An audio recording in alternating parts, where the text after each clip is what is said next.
पञ्चवक्त्रास्ति संस्थिता अंकुशादि प्रहरणा वरदादि निषेविता मुद्गौदनासक्तचित्ता साकिन्यम्बा स्वरूपिणी आज्ञाचक्राब्जनिलया शुक्लवर्णा षडानना मज्जा संस्था हंसवती मुख्यशक्ति समन्विता हरिद्रान्नैकरसिका हाकिनी रूपधारिणी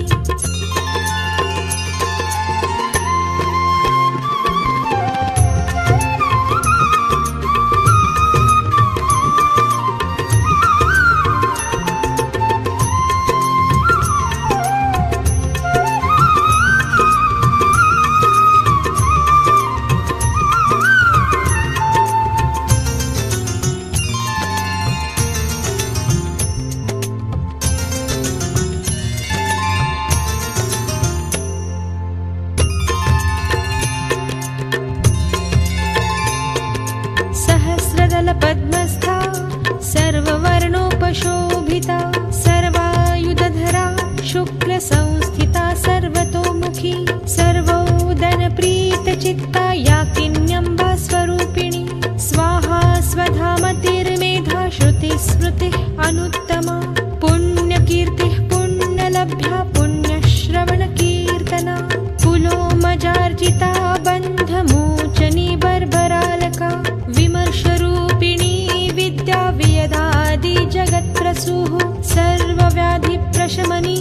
सर्वमृत्युनिवारिणी अग्रगण्या चिन्त्यरूपा कलिकल्मषनाशिनी कात्यायनी कालहन्त्री कमलाक्षनिषेविता ताम्बूलपूरितमुखी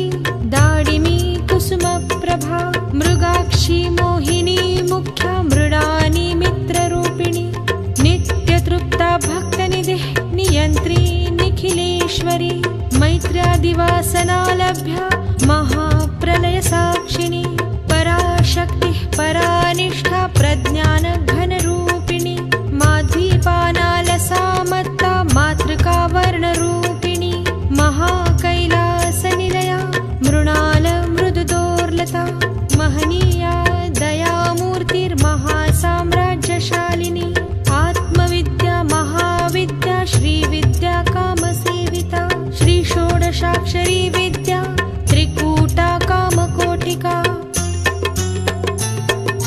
कटाक्षकिङ्करी भूतकमलाकोटिसेविता शिरस्थिता चन्द्रनिभा भालस्तेन्द्रधनुप्रभा हृदयस्था रविप्रख्या त्रिकोणान्तरदीपिका दाक्षायणी दैत्यहन्त्री दक्षयज्ञविनाशिनी दरान्दोलितदीर्घाक्षी दरहासोज्ज्वलन्मुखी गुरुमूर्तिर्गुणनिधिर्गोमाता गुहजन्मभूः देवेशी दण्डनीतिस्था दहराकाशरूपिणी प्रतिपन्मुख्यराकान्ततिथिमण्डलपूजिता कलात्मिका कलानाथा काव्यालापविमोदिनी सचामर रमावाणी सव्यदक्षिणसेविता